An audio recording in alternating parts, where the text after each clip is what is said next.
नमस्कार, बहुत स्वागत है आपका बिग ब्रेकिंग में। मैं हूं आपके साथ श्रुति श्रीवास्तव। बुलेटिन की शुरुआत सबसे बड़ी खबर के साथ कर रहे हैं। ज्ञान व्यापी मुद्दे से जुड़ी इस वक्त की सबसे बड़ी फैसला आपको बताते चले कि व्यास जी तहखाने में पूजा जारी रहेगी और इलाहाबाद हाईकोर्ट ने बड़ा फैसला सुनाया और इस बड़े फैसले से मुस्लिम पक्ष को बड़ा झटका लगा है, क्योंकि व्यास जी के तहखाने में पूजा पर रोक नहीं लगाने का फैसला इलाहाबाद हाईकोर्ट की तरफ से दिया गया। दरअसल बताते चले कि मुस्लिम पक्ष की याचिका को खारिज कर दिया गया। ज्ञान व्यापी केस में जिला कोर्ट ने तहखाने में पूजा की इजाजत दी है। ज्ञान व्यापी मामले में मुस्लिम पक्ष की याचिका खारिज कर दी गई है। यह याचिका इलाहाबाद हाईकोर्ट ने खारिज की है। मुस्लिम पक्ष ने व्यास जी तहखाने में पूजा का विरोध किया था, लेकिन उसकी याचिका रद्द होने के बाद अब व्यास जी तहखाने में पूजा जारी रहेगी। जस्टिस रोहित रंजन अग्रवाल की सिंगल बेंच ने यह फैसला सुनाया है। बता दें कि ज्ञान व्यापी परिसर में स्थित तहखाने में काशी विश्वनाथ मंदिर व्यास जी को पूजा जिला अदालत ने अधिकार दिया था। मुस्लिम पक्ष यानी कि अंजुमन इंतजामिया मसाजिद कमेटी ने जिला जज वाराणसी के आदेश को हाईकोर्ट ने चुनौती दी थी और हाईकोर्ट ने 15 फरवरी को दोनों पक्षों की लंबी बहस के बाद फैसला सुरक्षित रख लिया था। विष्णु शंकर जैन है। व्यास जी को लेकर एक बड़ा फैसला, एक बड़ी जीत के तौर पर देखा जाए विष्णु को? देखिए, जीत या हार के रूप में मैं नहीं देखता हूँ। ये एक लीगल प्रक्रिया है। हमने कोर्ट का दरवाजा खटखटाया था कि वहाँ पे पूजा चालू की जाए। डिस्ट्रिक्ट कोर्ट वाराणसी ने हमारी बात को माना था 17 जनवरी को और 31 जनवरी को। आज उसी आदेश को अपहोल्ड किया माननीय इलाहाबाद हाईकोर्ट ने। तो मुझे लगता है कि एक लीगल आर्ग्यूमेंट था हमारा कि वहाँ पे एक रिसर्च बेस्ड, हमारी जो फैक्ट बेस्ड रिसर्च थी और जो हिस्टोरिकल रिसर्च की, उसके आधार पर आज उनकी पिटीशन डिसमिस की गई। मुस्लिम पक्षकार की क्या याचिका थी? क्या साफ तौर से वो बार बार इसका विरोध कर रहे थे और ये कहा गया कि बेसिक स्ट्रक्चर जो है वो चेंज करने की कोशिश की? नहीं, बेसिक स्ट्रक्चर तो तब चेंज किया गया जब नवंबर दिसंबर में पूजा हो रही थी, उस पूजा को रोका गया।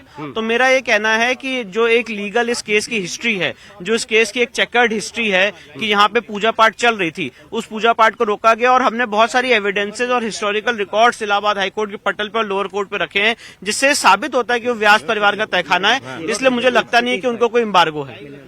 अब सुप्रीम कोर्ट आने के लिए क्या तैयारी? अगर वो आएंगे तो हम कैविएट फाइल करेंगे। तो साफ तौर से विष्णु शंकर जैन जो इस पूरे मामले में पक्षकार थे, फिलहाल इलाहाबाद हाईकोर्ट से हिंदू पक्षकारों को एक बड़ी जीत और मुस्लिम पक्षकारों को एक बड़ा झटका। लेकिन निश्चित रूप से इस पूरे फैसले को सुप्रीम कोर्ट में चुनौती दी जाएगी। लेकिन साफ तौर से हिंदू पक्षकारों की तरफ से कैविएट अर्जी की तैयारी की जा रही है कि अगर मुस्लिम पक्षकार सुप्रीम कोर्ट में अर्जी दाखिल करते हैं तो बिना हिंदू पक्ष को सुने सुप्रीम कोर्ट कोई फैसला न दे।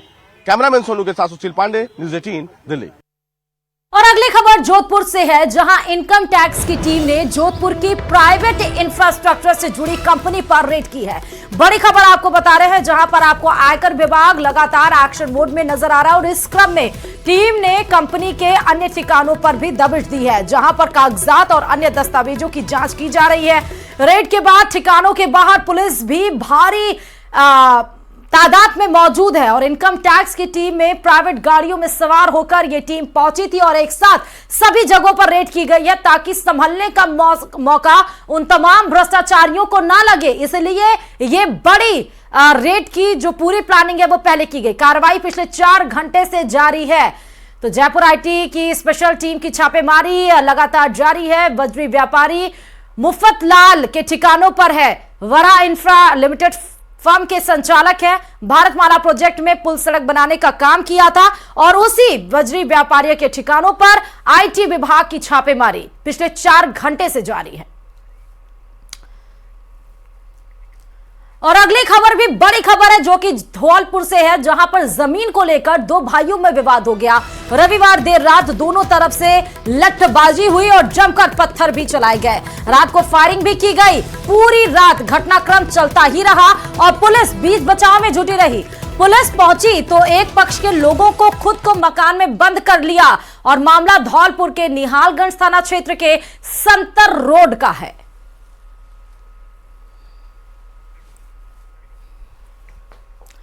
ये भी बड़ी खबर आपको जयपुर से बताते चले कि गलत खून चढ़ाने के मामले में नहीं थम रहा है विवाद, क्योंकि रेजिडेंट डॉक्टर्स लगातार बड़ी कार्रवाई करने की मांग कर रहे हैं। सुबह 9 बजे से लेकर 2 घंटे तक कार्य बहिष्कार फिर से किया गया। एसएमएस हॉस्पिटल के सामने रेजिडेंट डॉक्टर्स का यह विवाद अब नहीं थम रहा है। सरकार की कार्रवाई के बाद भी विवाद नहीं थम रहा है, क्योंकि सरकार ने कार्रवाई की थी, कमेटी बनाई थी, कमेटी ने वो रिपोर्ट जिला प्रशासन जो हॉस्पिटल प्रशासन उसको सौंपी गई थी, उसके बाद एपीओ किया गया था उन तमाम नर्सेज और डॉक्टर्स को जो लापरवाही बरतते हुए गलत खून चढ़ा दिया, जिस वजह से सचिन नाम के एक शख्स की मृत्यु हो गई थी। इसी के खिलाफ एपीओ किए जाने के खिलाफ ही रेजिडेंट डॉक्टर्स विरोध में उतरे हैं। तस्वीरें आपको जयपुर से लगातार एसएमएस हॉस्पिटल के बाहर की दिखा रहे हैं। एक बार फिर से कार्य बहिष्कार करके रेजिडेंट डॉक्टर्स ने कार्रवाई जो एपीओ की गई है उसके खिलाफ हल्ला बोला है। और बात करते हैं मिर्धा परिवार के बीजेपी में आने की, क्योंकि नौगौर का यह सियासी समीकरण अब बदल जाएगा और कैसे जाट बनाम की लड़ाई में बीजेपी ने बड़ा दांव चल दिया है। देखिए हमारी खास रिपोर्ट।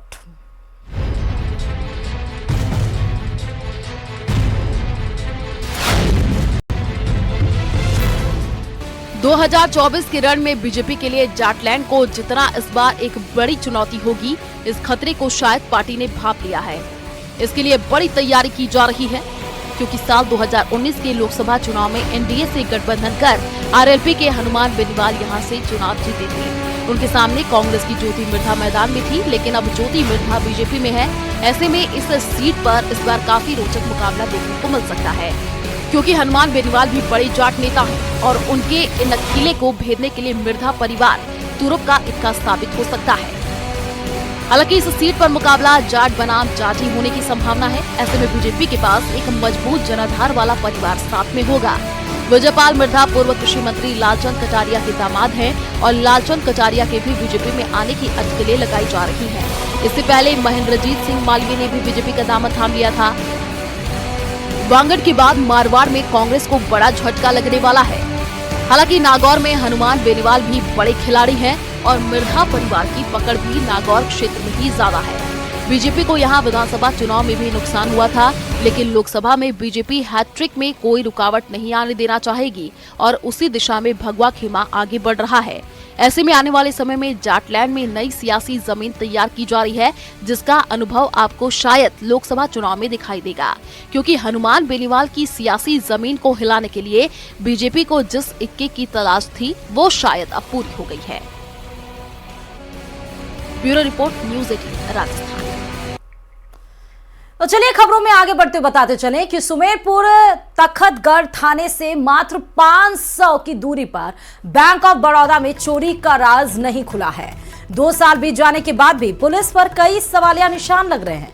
2 साल पहले अज्ञात चोरों ने बैंक की छत काटकर उपभोक्ताओं के 10 लॉकर तोड़कर लाखों रुपए के सोने, चांदी, जेवरात और नकदी लेकर भागने में सफल हो गए थे। घटना के बाद व्यापारी और नगर वासियों ने काफी विरोध भी किया था।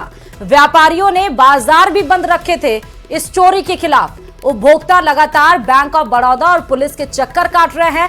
पुलिस सिर्फ आश्वासन देकर इन लोगों को भेज दे रही है। इतनी बड़ी घटना होने के बाद भी पुलिस के आला अधिकारी गंभीरता नहीं बरत रहे हैं।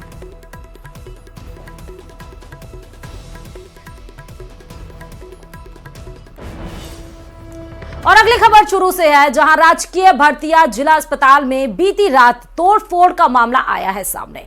वारदात के बाद ड्यूटी डॉक्टर सहित स्टाफ डरा सहमा नजर आ रहा है। दरअसल अस्पताल प्रशासन का यह आरोप है कि उन्होंने नर्सिंग ऑफिसर पर लट से हमला भी किया था, लेकिन हमले में नर्सिंग ऑफिसर बाल बाल बच गया। सूचना के बाद पुलिस और दुधवा खारा पुलिस भारी जाब्ते के साथ अस्पताल पहुंची और हालात को कंट्रोल किया।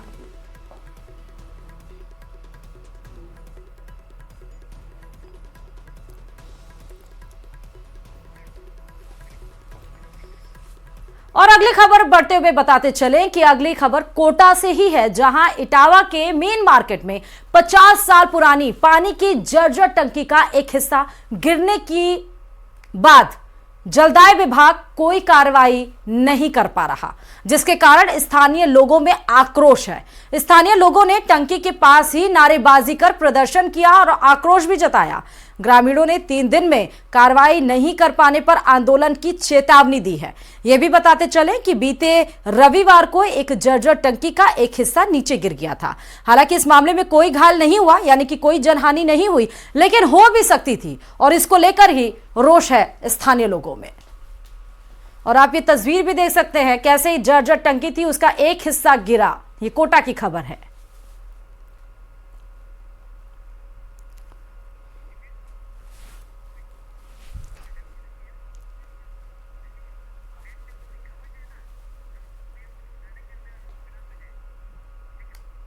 और सीधे आपको लेकर चलते हैं जयपुर, जहां पर आपको डिप्टी सीएम प्रेमचंद सर, एक आखिरी सवाल मेरा, आप डिप्टी सीएम होने के साथ साथ आपके पास परिवहन मंत्रालय का भी प्रभार है सर। राजस्थान रोडवेज बसों को लेकर मेरा ये सवाल था, रोडवेज की बसों को लेकर सर जो है वो नई बसें आनी है, बसों का जो है बेड़ा बढ़ाना है, इसको लेकर सर कुछ बेड़ा बढ़ा रहे हैं ना। मैं राजस्थान में हम 500 के करीब अनुबंध और 400 के करीब हम नई बसें खरीद रहे हैं, जो प्रोसेस में है हमारा। 2-3 महीने में ये काम हो जाएगा और हमारा लक्ष्य यही है कि राजस्थान की जनता को सुविधाएं सुलभ कराएं, ये हमारा लक्ष्य है। और इस रोडवेज का जो बेड़ा है और रोडवेज डिपार्टमेंट है, इसको हम घाटे से उबारें। एक आखिरी सवाल और सर, फिटनेस सेंटर्स को लेकर परिवहन फिटनेस सेंटरों में जितनी भी खामियां थी हम देख रहे हैं, और जो इन्होंने जो पाबंदी लगा रखी थी पिछली गवर्नमेंट ने, वो अभी हटाई है हमने। इसलिए आगे भी हम अमूलचूल परिवर्तन करेंगे, जो कमी खामियां हैं उनको ढूंढ के हम निकाल रहे हैं। धन्यवाद।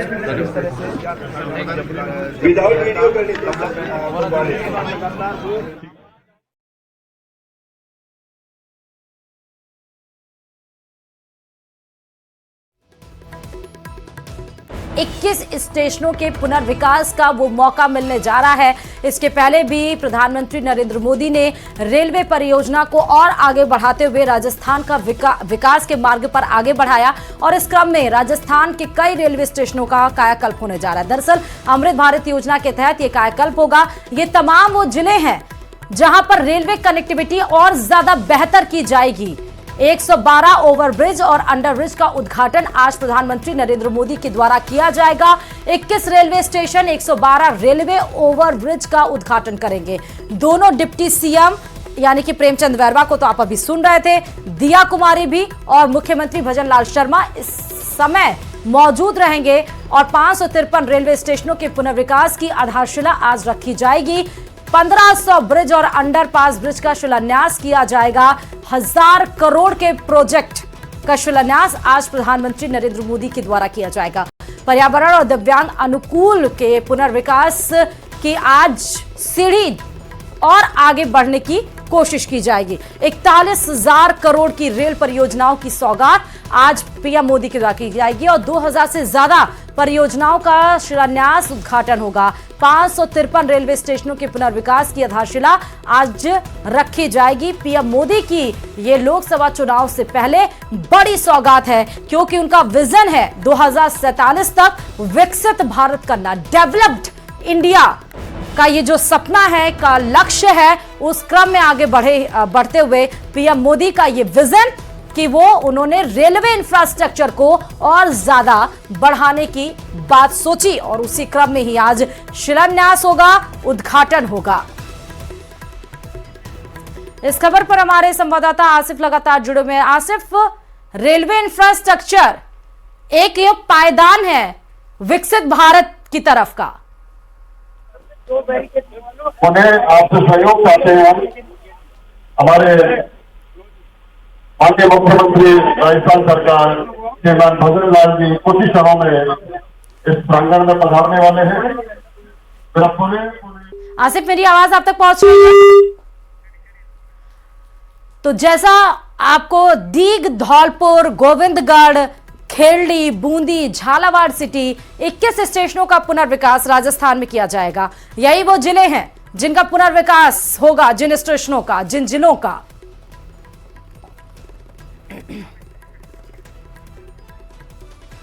और अलवर के मोहम्मदपुर गांव में देर रात गांव के ही कुछ व्यक्तियों ने गांव के बीचों बीच छोटी पहाड़ी पर कब्जा करने की नीयत से हैवी ब्लास्टिंग कर डाली।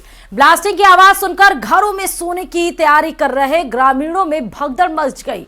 हैवी ब्लास्टिंग के कारण गांव के कई मकानों में दरारें आ गई हैं। गांव के बीचों बीच हुई ब्लास्टिंग के बाद लोगों में दहशत फैल गई है। सुबह ग्रामीणों ने जब एकत्रित होकर नौगांवा थाने पहुंचकर घटना के संदर्भ में रिपोर्ट दर्ज कराई, तो पुलिस ने मामला दर्ज कर लिया और मौके पर पहुंचकर घटना की जांच कर रही है।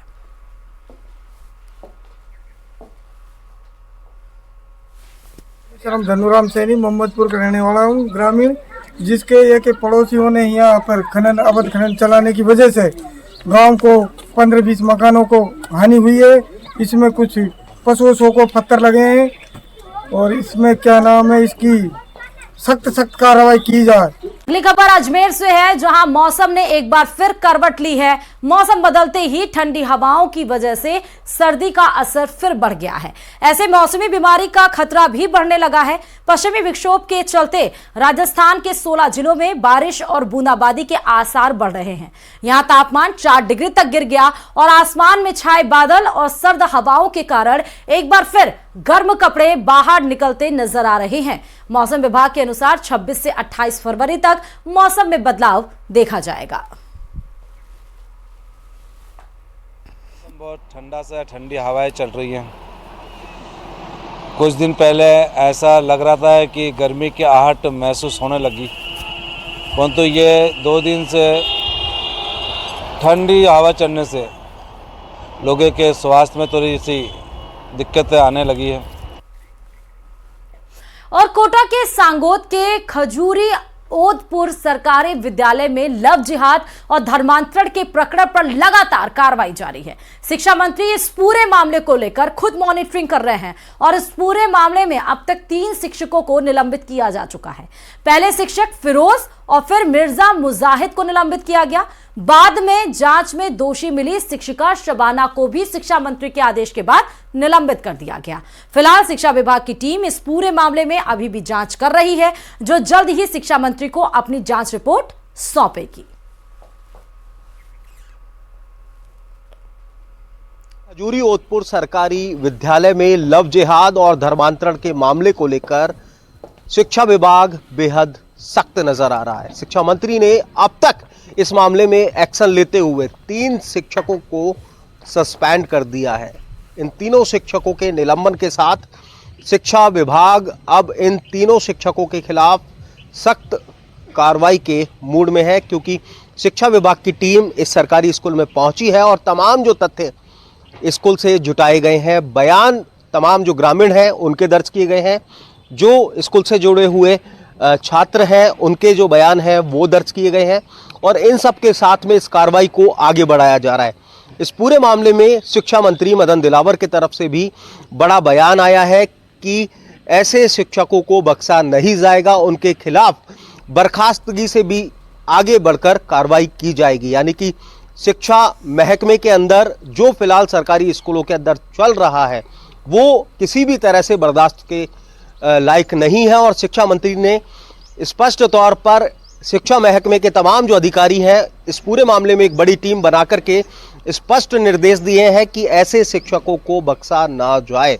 और फिलहाल ये मामला बेहद गंभीर जो कि सामने आया है। इस पूरे मामले को लेकर के सांगौद जो पुलिस थाना है उसमें भी मामला दर्ज किया गया है। शिक्षा मंत्री के आदेश के बाद इस पूरे मामले में जांच लगातार चल रही है और शिक्षा मंत्री का स्पष्ट बयान कि उन तमाम शिक्षकों को बर्खास्त किया जाएगा।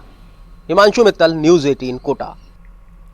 और वहीं रविवार को सीएम भजनलाल टोंक के दौरे पर रहे। सीएम ईआरसीपी आभार सभा में शामिल हुए और इस दौरान सीएम भजनलाल ने कहा कि 10 बजे के बाद माइक का उपयोग नहीं कर सकता। मैं फिर आऊंगा, देरी से आने के लिए क्षमा भी मांगी।